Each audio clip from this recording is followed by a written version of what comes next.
I raised my wife's 3 kids for 25 years. When my company sold, all 3 signed a letter demanding I be removed. The letter came certified on a Thursday. 3 signatures at the bottom. Andre Coleman, Tanya Coleman, Nia Coleman. They had all 3 kept my last name. Every one of them had my name on their driver's license, and every one of them signed it under a paragraph accusing me of financial misconduct against them.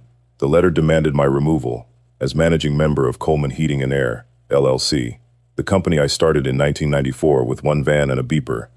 11 days later, my wife of 25 years filed for divorce, and the man who talked all 4 of them into it was sitting in a rented condo in Jacksonville, Florida, 66 years old, 4 months from federal indictment. Before I take you back to 1998, if you're new here, hit subscribe.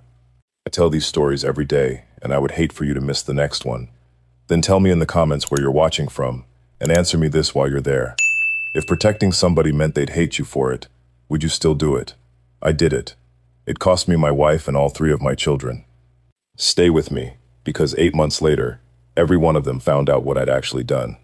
I met Lilly Pryor on a service call, July of 1998. I was 33 years old. I had 1 van, 1 beeper, and a compressor gauge set I'd bought secondhand from a man who was getting out of the trade. The call came in at 4 in the afternoon from an apartment complex off Olive Road. Unit not cooling. 99 degrees that day. I got there at 20 past 5 and a woman opened the door with a 2-year-old on her hip, and I stepped into 104 degrees inside that apartment. She had been out 4 days. 4 days in July in Augusta, Georgia with 3 children. She had them sleeping in the living room under a box fan because it was the only room that caught any air. I went out and got up on the pad and had it diagnosed in 11 minutes. The compressor was locked up. Not a capacitor, not a contactor. The whole thing. $900, and that was me not charging labor. I came back in and told her, and I watched her face do arithmetic she had already done in her head 100 times before I ever knocked. She said, "Can you do a payment plan?" I said the property owner was supposed to cover it. She said the property owner told me to file a work order and be patient. I went back out to the van. I had a rebuilt compressor in there from a job in Hephzibah that had gone a different direction, and I put it in, and I ran the lines. And I had that apartment down to 78 by 9 o'clock at night. Then I wrote NC on the ticket and handed it to her. She looked at it and she said, "What's that mean?" I said, "No charge." And that woman followed me out to my van in the parking lot, in the dark, and argued with me for 10 solid minutes. Not thanked me, argued. She wanted a bill. She said she was not a charity case, and she had a job, and she would pay it out over 6 months. I said, "Ma'am, I've already done it. There's nothing to argue about." She said then, "You shouldn't have done it without asking me." That is the first conversation I ever had with my wife. I came back 2 weeks later with a used window unit I'd pulled out of a house on Wheeless Road. Put it in the kids' bedroom window. Didn't tell her I was coming. She came home and found it running, and she called the office number on my van and left a message that was 4 minutes long, and I still have the general shape of it in my head, and about half of it was her being angry with me. We were married in October of 2000. Her 3 children were Andre, who was 8, Tanya, who was 5, and Nia, who was 2, the one on her hip in that doorway. Their father was Raymond Pryor. He'd left in 1997. Lilly told me about him early, and she told me plain. He had gone to Atlanta on what he called a business opportunity, and had come back twice in 14 months, and then not at all. She'd filed for support in 1999. He was found in Charlotte in 2002, and ordered to pay. And he paid for 5 months and then stopped. And by 2004, the state had given up, and so had she. Total he ever paid, across everything, including that 5 months, $4,100. I have the number because Lilly kept every document about that man in a manila envelope in the hall closet for 25 years, and I did not know until the very end of all this how many times she took it out and looked at it. Here is what those 25 years were. Andre had a science fair when he was 9. Lilly was working a shift she could not move. I left a job half done on Central Avenue and stood in that gym in a work shirt with Coleman stitched on the pocket and watched a boy explain a volcano, and he kept checking to see if I was still standing there. He called me Mr. Marcus for 2 years. Then in the truck one day on Deans Bridge Road, eating a honey bun, he said, "Dad, can we get gas at the one with the machine?" Said it like he'd been saying it his whole life. I did not react. I pulled into the one with the machine, and I sat in my own driveway, 11 minutes that night, before I went inside. At 14, I had him in the shop Saturdays, sweeping first, then handing tools, At 17, he was under a house with me, learning to braze a copper line without setting the joists on fire. There is a crawl space on Catherine Street I still think about. August of 2007, 101 degrees outside, and worse under there. 4 hours replacing a line set for an 80-year-old woman named Verta Simmons who could not pay us. Andre came out from under there filthy and heat-sick and said, "How much is she paying?" I said, "Nothing." He said, "Then why'd we do it?" I said, "Because she's 80 and it's August." He said, "That's stupid." I laughed because he was 16. I said, "One day it won't be." Tanya was 19 when I sat 4 hours at a dealership on Washington Road and put my name and my credit on a used Honda. She cried in the parking lot. She wrecked it 8 months later on Gordon Highway and called me before she called the police. At 26, I paid $4,000 to move her out of an apartment in Grovetown at 11 at night because a man had put his hands on her, and I never once told Lilly the whole of what I saw in that apartment. Nia went to Payne College in 2015. I paid the tuition, all 4 years, and I ran it through a scholarship account so the paperwork never had my name on it, and she found out about it 7 years later, and that fight is not part of this story. And Lilly and I were good. What happened at the end does not erase what came before it, and I am not going to pretend 25 years were a lie because the last 8 months were. She worked at a dental office off Washington Road for 19 years. We took the kids to Tybee every August in a van that had no business making that drive. She kept a garden.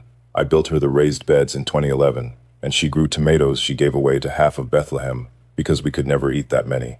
She knew what I did for a living, and she never once called it small. There was a stretch in 2009 when the work dried up. The whole trade went quiet that year, and I had 4 men, and 2 of them had new babies, and I could not make payroll in March. I did not tell her. I moved money out of our personal account into the business account on a Thursday, and covered it, and figured I would put it back in June. She found it in about 9 days, because that woman balanced our checkbook by hand her entire life. She did not yell. She sat down across from me at the table on Wrightsboro Road and she said, "Marcus, why did I have to find this?" I said I did not want her worrying, and she said, "I'm not a child, and I'm not a customer. I'm your wife. You don't get to protect me from my own life." She was 39 years old when she said that to me. 16 years later, I did the exact same thing at a scale of $3 million, and she said very nearly the same sentence, and I did not recognize it until about a year after she was gone. That is not a coincidence, and it is not irony. It is a man being told plainly one time and not learning it. The other thing about Lilly, and I say it because it matters to what Ray did to her, she carried a specific weight for 25 years, and she never set it down in front of me. She had a manila envelope in the hall closet. Everything about Raymond Pryor was in it. The 1999 support filing, the 2002 order out of Mecklenburg County, the 5 money orders, a photograph of him holding Andre at about a year old. I knew it was there. I never once opened it. Twice in 25 years I saw her sitting on the floor of that closet with it open in her lap. Both times were in November, and I found out later that Ray left in November of 1997. Both times I backed out of the doorway and let her have it and never said a word. I thought that was respect. I have had a lot of time to think about whether it was respect or whether it was a man who did not want to hear the answer, and I still do not know. In 2016, I did the thing that everything in this story eventually turns on. The company was doing well by then. 4 vans, 6 men, the shop off Milledgeville Road. Debt-free. I sat down with an attorney named Delia Bramlett, and I gifted each of my 3 children 10% of Coleman Heating and Air. Real membership interest, notarized, on the books, filed with the state. Andre was 26. Tanya was 23. Nia was 19. I kept 70%. I did it for a specific reason, and I told all 3 of them the reason on the same afternoon at my kitchen table. I said I did not want them waiting on a will. I said I wanted them to own a piece of the thing while they could still watch it grow. And I said, now you're not getting handed anything. Now you're holding something. Andre asked what it was worth. I said at that time about $80,000 a piece. He said, so can I sell it? I said no. There was a restriction in the operating agreement. No transfer of membership interest without consent of the majority holder. Standard language. Delia put it in every one of these she'd ever drawn. Andre said, so it's not really mine. I said, it's yours. You just can't sell it out from under the family. 9 years later, That one paragraph is the reason my children still have anything at all. In January of 2025, a company called Ridgeline Home Services made an offer to buy Coleman Heating and Air. Ridgeline is one of these private equity outfits that has been rolling up heating and air companies all across the Southeast for the last 4 or 5 years. If you are in this trade, you have gotten the letters. Everybody has. They came in at $3.1 million. I want to explain what that meant, because a number by itself is just a number. 3.1 million for a company I started with a second-hand gauge set. 70% to me, 10% each to Andre, Tanya, and Nia. $310,000 apiece. Andre found out on a Tuesday and he called me 11 times that week. Tanya cried on the phone. Nia asked me twice if I was sure I wanted to sell, which is the only question any of the three of them asked me about the company itself. And then it ran in the Augusta Business Journal in February. 2 paragraphs. Local HVAC firm and acquisition talks with regional consolidator.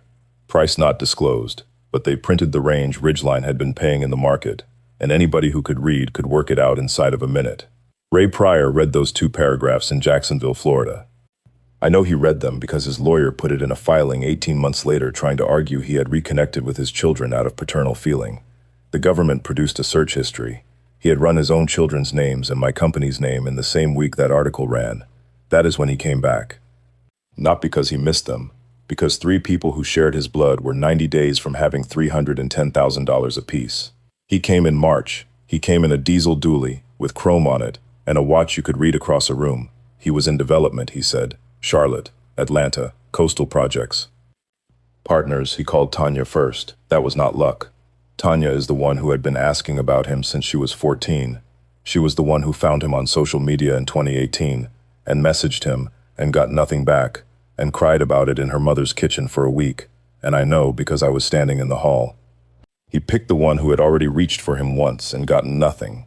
They met at a restaurant on Washington Road. He paid. He told her he had been trying to find a way back for 15 years and had been too ashamed. Tanya called Andre that same night. Andre held out about 9 days. He told me at the shop that he did not care one way or the other, and he was only going because his sister asked him to. He came back from that dinner different. I could see it on him at the shop the next morning. He was quiet in a way that is not like him. I asked him how it went, and he said, it was fine. Then, about an hour later, out of nowhere, standing at the parts shelf with his back to me, he said, he remembered my birthday. 28 years. He had been 8 years old when that man left, and he was 36, standing in my shop. And what got him was that Ray Pryor said a date out loud. Nia went to the 3rd dinner and did not go to a 4th. She told me why, a year later. She said he asked her 4 questions in 90 minutes, and 3 of them were about money. He took all 3 of them to Atlanta the second weekend. Falcons game in the spring, some other event, a suite, hotel. He picked up everything. Then he took Tanya to Lenox and spent about $900 on her in an afternoon. I saw the truck in my own driveway once, in April. He did not come in. He sat in it with the engine running, while Tanya went inside for something, and I watched him from my front window for about 2 minutes. He never once got out of that truck at my house, not one time in 9 months. A man who wants to make things right with his children eventually knocks on the door of the man who raised them. That man sat in a leased dually with the air running. And here's what he was doing while he did it, which nobody could see at the time, including me. He was establishing that he had money. Everything, the truck, the watch, the suite, the shopping, was a 9-week advertisement, and the product was Meridian Coastal Holdings. The pitch came in May. He made it to Andre first, in a restaurant on Broad Street, and Andre brought it home to my kitchen table like a man bringing back a treasure. Roll your payouts into the development, $310,000 each, $930,000 total, into a coastal project outside Jacksonville. Ray would match it. 2-year hold. Andre said the projected return like he was reciting it, because he was. He said, Pop's been doing this 20 years. Pop, first time I heard it, March to May. And Ray had gone from a man they'd met 3 times to Pop. I said no. I said it was my opinion, and they were grown, and it was going to be their money. But I said, Andre, I want to see a prospectus, an operating agreement, and 2 years of financials on any project he's already completed. Any real developer has those in a drawer. Andre said he'd ask. Nothing came. I asked again in June. Nothing came. I asked a 3rd time in July, and Andre told me I was being disrespectful. So in July, I did what I should have done in March. I called a man named Curtis Aiken, who I have known 30 years, and who does title work in Jacksonville, and I asked him to pull whatever was public on Meridian Coastal Holdings LLC and Raymond Pryor. He called me back in 4 days. Meridian Coastal Holdings had been formed in February of 2025. That is 1 month after the Ridgeline offer, and 1 month before Ray drove to Augusta. There were 2 prior entities in Florida, both administratively dissolved. Coastal Meridian Partners, 2019 to 2021. Pryor Coastal Group, 2016 to 2018. There were 2 civil judgments against Raymond Pryor in Duval County, both fraud, and there was a criminal conviction in Mecklenburg County, North Carolina, 2013. Theft by deception. He served 14 months. He had done time in North Carolina while my children were in high school, and none of the 3 of them knew. I had it on paper on a Tuesday. I sat with that file 2 days before I did anything with it, and what I was weighing was not whether it was true. It was true. What I was weighing was that I was about to hand my children a document proving their father was a convicted thief, 4 months after he'd said their birthdays out loud. Delia Bramlett told me to send it certified and say nothing. I did not do that. I called all 3 of them and asked them to come to the house on Sunday, because I thought if they heard it from me at my own table, it would land as care instead of as an attack. I have thought about that a great deal since. I do not think there was a version of that Sunday that went well, but there were versions that went less badly, and I did not find one of them. They came. Lilly made a roast. It was the last meal the 5 of us ever ate together, and I did not know it. I put Curtis Aiken's file on the table after we ate. I said, I need you to look at this before you sign anything with him. Andre did not touch it. He said, where'd you get this? Tanya read the first page and said, this is from 2013. He's told us about that. He got taken advantage of by a partner. I said, he was convicted. He served 14 months, she said. He told us. I looked at her and I said, when did he tell you? And she could not answer that, because he had told her about 9 minutes after she'd have heard it from somewhere else, which is how that man had operated his entire life. Nia was the only one who picked up the whole file and read all of it. She was quiet the whole way through. Andre said, you have hated him since the day you met Mom. I said, I have met that man 3 times in 25 years. And Andre said, the thing that ended the evening. He said, you've been our father for 25 years, and the first time he shows up with something you can't give us, you've got a file on him. Lilly did not say a word. She sat at her own table and let that sit in the air, and I looked at my wife, and my wife looked at her plate. I found out later that Ray had been calling her since April, not romantically. He is not stupid. He worked her the only way she could be worked, which was guilt. He told her she had kept his children from him. He told her he had gotten clean and gotten right, and had spent 15 years trying to find a way back, and had been too ashamed. He told her that every year he had not been in his children's lives was a year she had helped take. He said it in about 9 phone calls between April and July, and here is the part I did not know about my own wife after 25 years of marriage. She had been carrying that exact accusation against herself since 1999. The manila envelope in the hall closet. She had taken it out more than I ever knew. She never once told me she felt guilty about Ray Pryor. Not in 25 years. And when the man himself finally said it to her out loud, it landed on something already there, and it took root in about 4 months. I saw the first sign of it in May, and I read it completely wrong. We were in the kitchen, and she was doing something at the sink, and she said, with her back to me, do you think the kids missed having him? I said no. I said they had a father. And she said, that's not what I asked you. I let it go. I got a beer and turned the game on. That was the moment. That was my wife opening a door in May, and I walked past it, because for 25 years, the deal in that house was that we did not discuss Raymond Pryor, and I had gotten comfortable inside a rule I thought protected her. She asked me a real question one time in 25 years, and I answered it in 9 words. In June, she started taking calls in the garage. I noticed. I want to say that plainly. I noticed and I did nothing, because a man does not accuse his wife of 25 years of anything, based on the fact that she took a phone call standing up next to a deep freeze. She was not having an affair. I knew that then and I know it now, and it was never that. She was talking to a man who had spent 9 phone calls telling her the things she had been telling herself since Nia was 2 years old, and she was talking to him where I could not hear it, because some part of her already understood what it was doing to her. In August, Ridgeline moved to closing, and in August I made the decision that cost me everything. It took me 9 days. I sat in my office at the shop after everybody had gone home, and I ran it both ways on a legal pad, which is how I have made every decision in 31 years of business. One column was, what happens if I do nothing? $310,000 lands in 3 accounts on the same afternoon. A man with 2 fraud judgments and a conviction has been in their lives 5 months and has an investment vehicle formed 1 month before he arrived. I put a number at the bottom of that column, and the number was 0 because I did not believe $1 of it would still exist in 18 months. The other column was, what happens if I hold it back? 5 annual installments, $62,000 a year. Ray Pryor is 66 years old, and men like that do not stay in one city for 5 years because they cannot. The whole thing depends on moving before the last set of people works it out. I wrote at the bottom of the second column, he will be gone by year 2. That was the entire calculation, and it was correct in every particular. What was not on either column was a line for what it would do to 3 people to find out from a document. I did not write that down because it did not occur to me to write it down. That is the whole failure, and it is mine. I called Delia Bramlett and I restructured the deal. The original structure was a lump sum at closing. Every member gets their percentage in cash on the day it funds. What I did was convert the minority members' proceeds, Andre's, Tanya's, and Nia's 10% each, into a 5-year earnout. Their money would be held in escrow and released in annual installments over 5 years, tied to the company hitting performance benchmarks after the acquisition. Ridgeline was happy. Buyers like earnouts. It costs them nothing, and it keeps the seller's people invested. I had the authority to do it because I held 70%, and because of that paragraph Delia had written in 2016. And I did it for one reason. $310,000 each, sitting in 3 accounts on the same afternoon.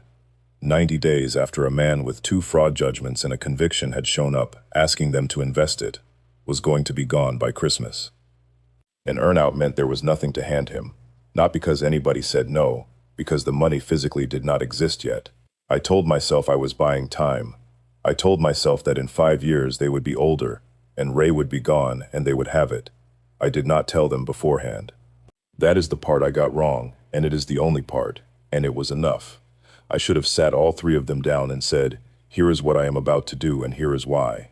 They would have screamed at me. It would not have mattered. They would have known the reason from me first. Instead, they found out from a closing document. Andre called me at 7:40 on a Wednesday morning in September. He did not say hello. He said, you put our money in escrow. I said, let me explain what an earnout is. He said, I know what an earnout is. You put our money where we can't touch it for 5 years and you didn't tell us.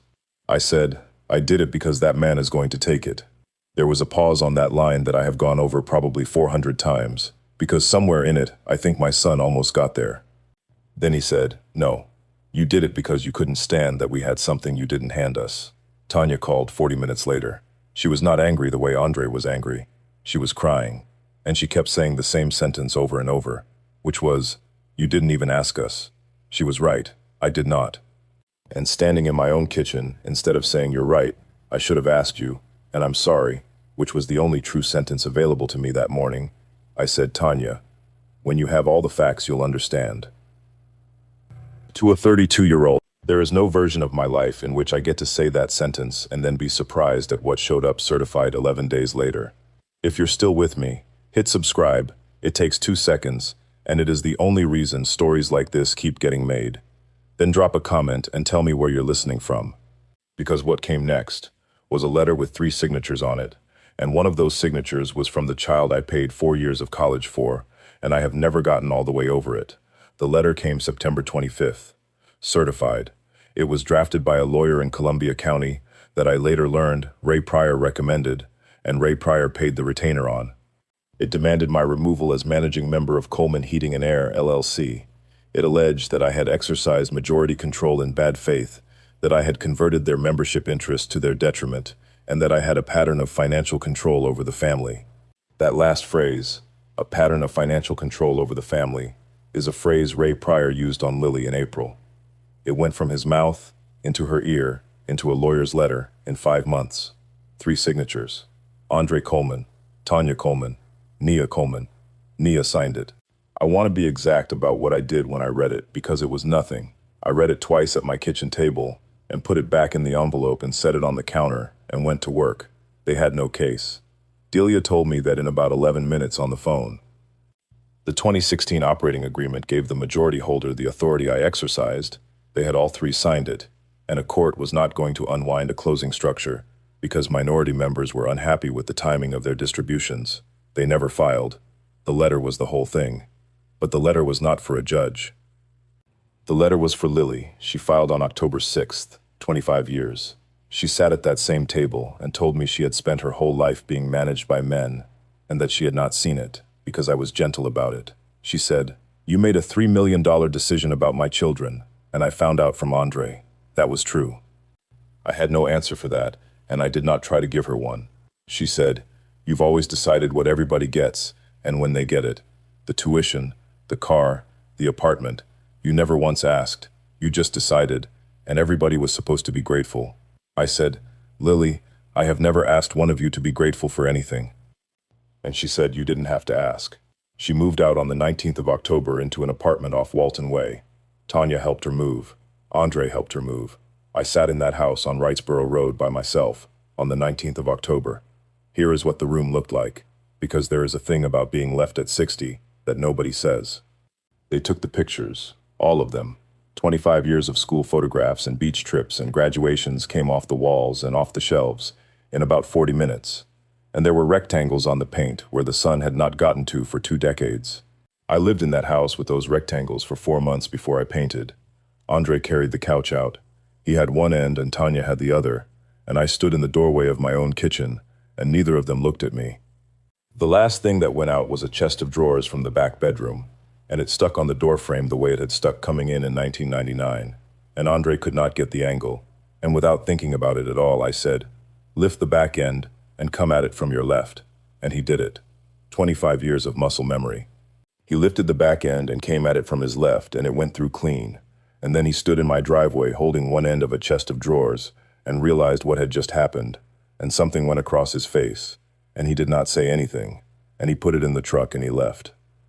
That is the last time my son and I said words to each other that were not through a lawyer. The house was very quiet after that. I did not tell anybody for 11 days. Not Willie Grant, who I have known since we were 9. Not Reggie. I went to work and I came home, and I sat in a house with rectangles on the walls, and I did not tell one person that my wife had left me. Willie found out from his wife, who found out at church. He came over on a Sunday afternoon in November with a bag of pecans off his own tree and let himself in the way he has for 30 years.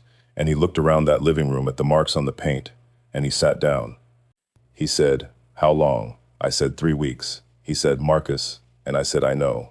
He did not say anything else about it. He came over on Sunday afternoons for the next 4 months, and we did not talk about it more than 3 or 4 times total. That is what 50 years buys you. A man who comes and sits down in a room with marks on the wall and does not require you to perform anything.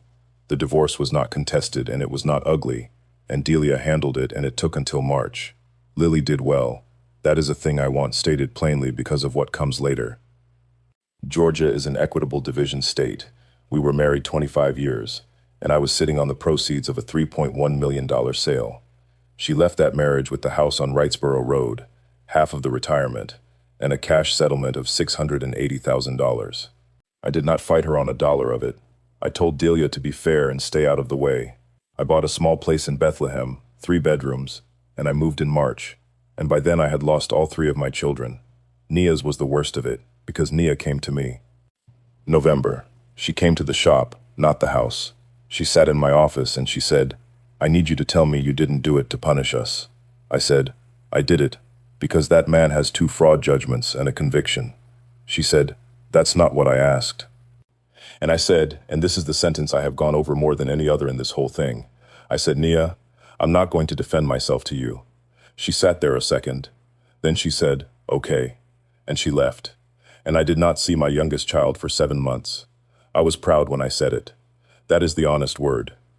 I was 60 years old, and I had been called a controlling man in a lawyer's letter signed by 3 children I raised. And my pride got in front of the one who came to ask. She gave me a door, and I closed it. Here is what happened to them over the following 8 months, and I did not do one thing to make any of it happen, and I want that clear because it matters. The earnout held. There was no lump sum for Ray to take from the children, exactly as I had intended. which meant that in November of 2025, Ray Pryor had spent 9 months and a great deal of borrowed money on a play that produced nothing. So he went and got the money that was liquid. Lilly's settlement funded in March. $680,000 into an account belonging to a 58-year-old woman who had just left a 25-year marriage, who had been told for a year by the father of her children that she had spent her life being managed by men, and it was time she made her own decisions. He had her sign into Meridian Coastal Holdings on the 4th of April, $490,000. She kept $190, and she put $490 into a limited liability company, formed 13 months earlier, by a man who had abandoned her with 3 children under 9. Andre put in $40,000 of his own money, everything he had outside the escrow, and some of it borrowed against a truck. Tanya put in $19,000. Nia put in nothing. She was asked twice. She said no both times. The second time was at Thanksgiving of 2025, at the apartment on Walton Way, at a table I was not at for the first time in 25 years. Andre asked her in front of everybody, which is a thing you do when you already know the answer and you want the room to do the work for you. She said no in front of her mother, her brother, her sister, and the man himself. She was 28 years old, and she had signed a letter against me 8 weeks earlier, and she still would not put a dollar in that man's hand. She told me later what she said to her brother when he pushed her on it. She said, "The only reason I have money in 5 years instead of nothing right now is a decision I signed a letter against. I'm not making another one." She did not tell me that at the time. We were not speaking. I knew about Lilly's $490,000 in April, 4 days after she signed it. Nia called me. We were not speaking, and she called me anyway, and that is the only reason I knew. She said Mom put $490 into Meridian. I said when? She said the 4th, and then she said, "Daddy, is there anything you can do?" I sat with the phone in my hand in a rented kitchen in Bethlehem, and I told my daughter the truth, which was no. Lilly was a divorced 58-year-old woman with her own settlement in her own account. Every dollar of it was legally hers to do whatever she wanted with. There is no mechanism on this earth by which an ex-husband walks into a bank and stops that. I called Delia anyway, because I am not built to sit still. She was gentle about it, and she said what I already knew. She said, "Marcus, there is nothing. She's an adult with her own money, and she was advised by nobody, which is her right." I asked her whether I could report it. She said, "Report what? He hasn't been charged with anything. You'd be a bitter ex-husband calling regulators about his wife's investment." Then she said, "It'll come. Men like this don't stop. It'll come, and it won't be you that brings it." She was right, and it took 15 months, and by the time it came, the money was long gone. The whole thing came apart in July of 2026, and it came apart the way these always do, which is that somebody else's investor got impatient. A man in Duval County who had put in $200,000 in 2024 asked for an accounting and did not get one, and he filed a complaint with the Florida Office of Financial Regulation, and once a regulator opens a file on a man with 2 prior fraud judgments, the federal side follows quickly. Meridian Coastal Holdings had raised $1,600,000 from 9 people. It owned a purchase option on a parcel outside Jacksonville that had expired in 2024, unrenewed. There was no development. There was no partner. There had never been a project of any kind.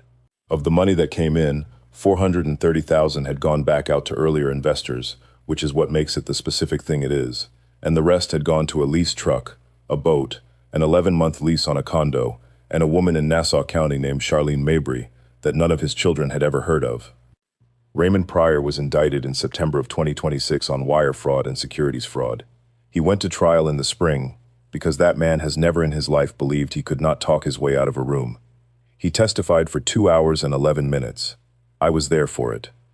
I drove down to Jacksonville and sat in the back of that courtroom on a Tuesday and a Wednesday, and I do not have a clean explanation for why I went, except that I had spent 9 months being called a liar about that man, and I wanted to watch him be one on a record. He was good for about 40 minutes. He is charming, and juries are people, and for 40 minutes he was a hard-working man who had gotten out over his skis on a project. Then the prosecutor put up the purchase option on the parcel. She asked him when it expired. He said he would have to check. She said it expired in October of 2024. She asked him when Lilly Coleman's $490,000 came in. He said he would have to check. She said April of 2026, 18 months after the option on the only piece of land in the entire enterprise had lapsed. Then she asked him to describe the development. He said coastal logistics. She asked him to describe the logistics, and a 66-year-old man sat on a federal witness stand and could not produce one sentence about a company he had spent 30 years telling people he ran. He said the word infrastructure twice. He said phases. He said his partners handled the operational side, and she asked him to name one of them, and he named a man who had died in 2019. I watched the jury while he did it. There is a specific thing that happens to 12 faces when they all stop believing somebody at the same time. And I saw it happen at about 11:40 in the morning on a Wednesday. 87 months. 7 years and 3 months. He is 67 now. He will be past 74 when he comes out. Restitution was ordered at $1.4 million against a man with $1,100 in a bank account. Lilly will not see $490,000 again. Andre will not see 40.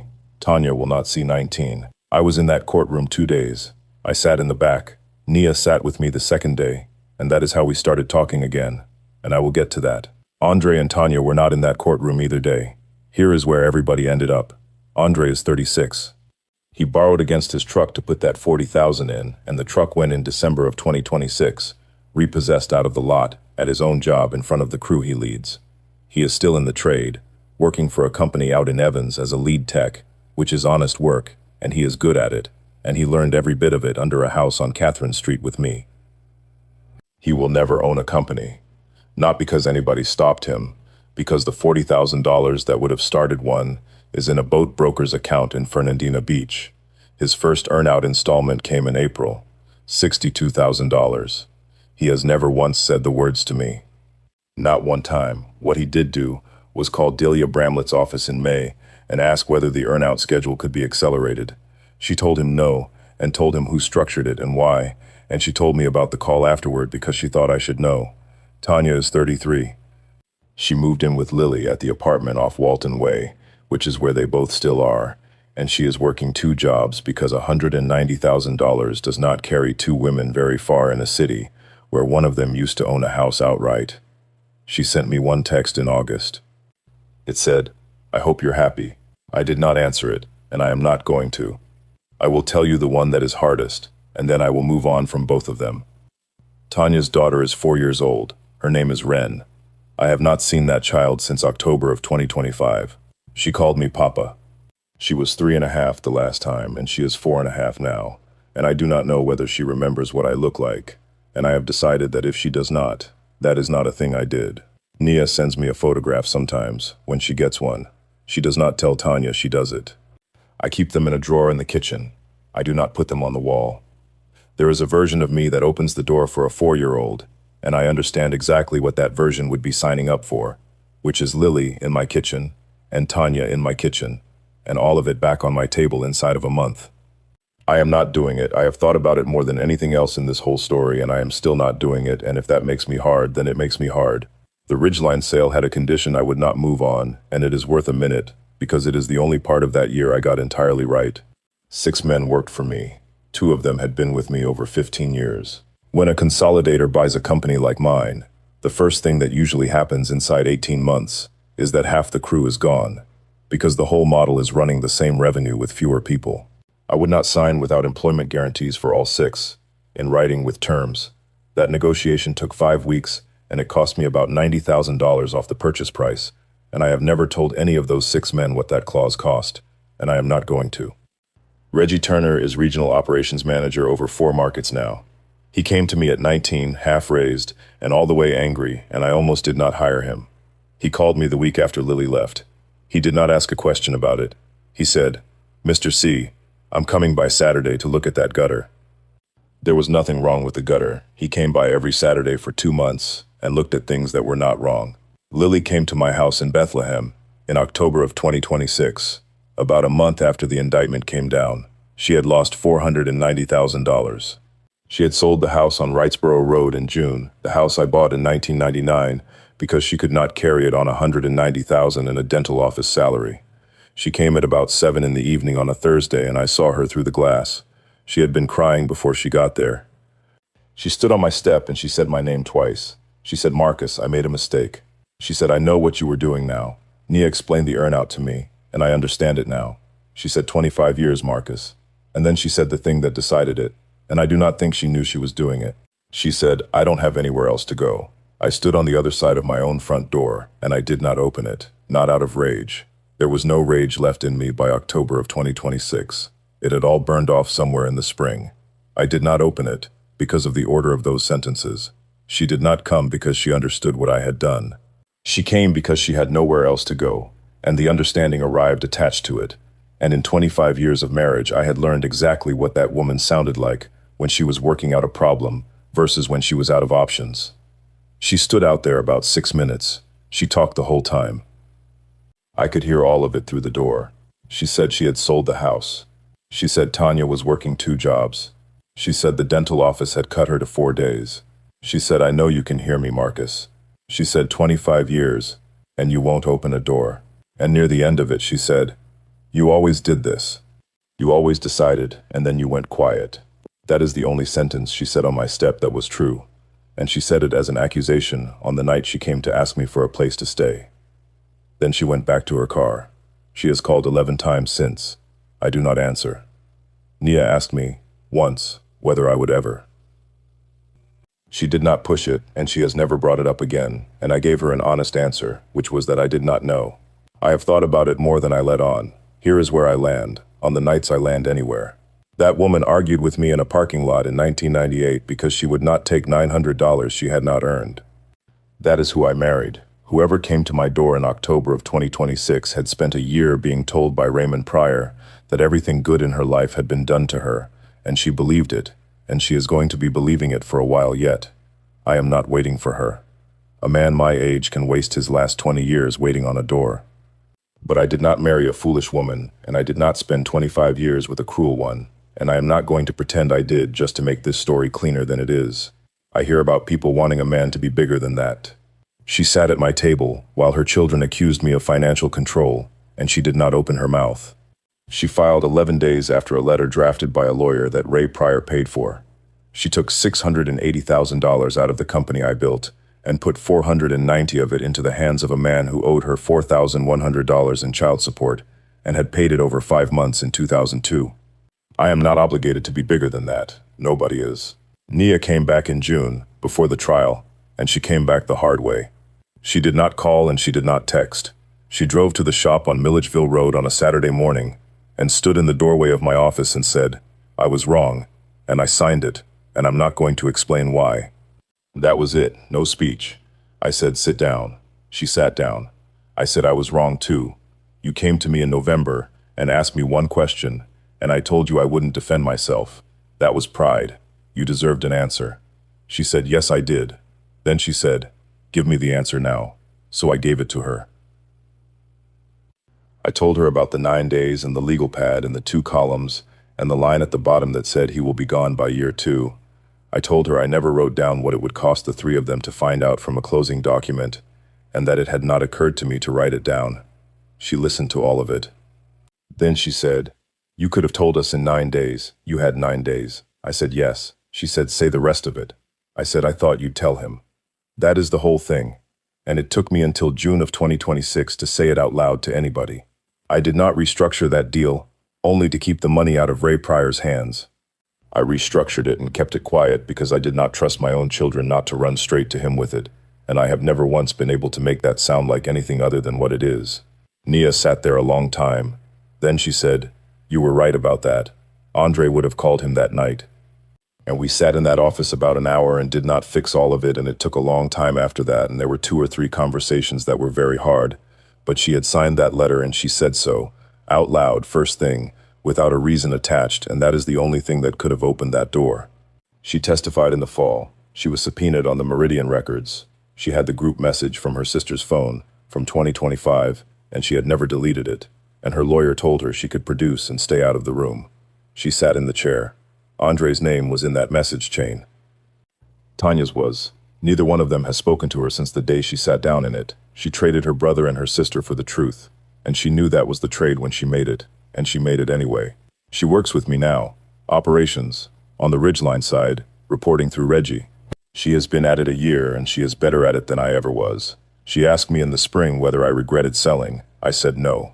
She said, "Even with everything?" And I told her the thing I had worked out somewhere in that house with the rectangles on the walls, which is that the sale did not cause any of it. The sale was a number that showed up in a newspaper. Everything that happened after was four people making choices, including me. If Ridgeline had never called, Ray Pryor would have come back the year I died, and he would have gotten all of it, and I would not have been there to say one word about it. The number just moved the calendar up while I was still alive to see it. That is not a comfort exactly, but it is the truth. And at 61, I have gotten a strong preference for the truth over the comfort. The sale closed in October of 2025, $3.1 million. Ridgeline kept the name and kept all 6 men, which was a condition I would not move on, and Reggie Turner, who came to me at 19 half-raised and all the way angry, and who ran that company for 3 months while all this was happening, is the regional operations manager for 4 markets now.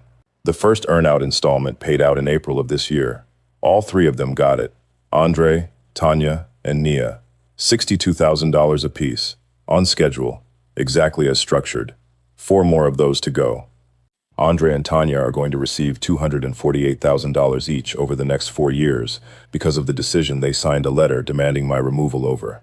Neither of them knows that in the way a person knows a thing they have actually sat down and thought about. They know it as an inconvenience they now grudgingly benefit from. I am not going to explain it to them. I tried that once, on a Wednesday morning at 7:40, and my son told me I did it because I could not stand that they had something I did not hand them. Here's what I know now. I was not wrong about Ray Pryor. Not by 1 inch. Everything I put on that kitchen table in July of 2025 was true, and everything I predicted happened exactly the way I said it would, and I was right in a way that a man almost never gets to be right. Being right cost me 25 years, 3 children, and a house with rectangles on the walls, because I did the thing right and I did the person wrong. I protected them and I did not tell them. I made a $3 million decision about my own children and let them read about it in a closing document, and then when they came at me for it, I stood on being correct. There is a way to protect somebody that leaves them their dignity, and I did not find it. I never even looked for it. I have run a company for 31 years and I have never once in that time made a decision about a customer's money without picking up the phone first, and I could not extend to my own children the courtesy I extend to a stranger in Hepzibah with a dead compressor. So if there is somebody in your life right now that you are protecting quietly, a parent, a child, somebody who is about to make a bad decision, and you have decided the cleanest thing is to handle it and explain later, tell them first. Let them be furious. Let them call you controlling and let them slam the door. They will come back to a man who told them. They do not come back to a man who was right. So tell me down in the comments, should I have told them first, or would you have protected the money the way I did? I have gone back and forth on it for 2 years. And tell me where you're watching from while you're down there. If this one reached you, subscribe so you don't miss the next story, and hit that like button on your way out. I'll see you on the next one.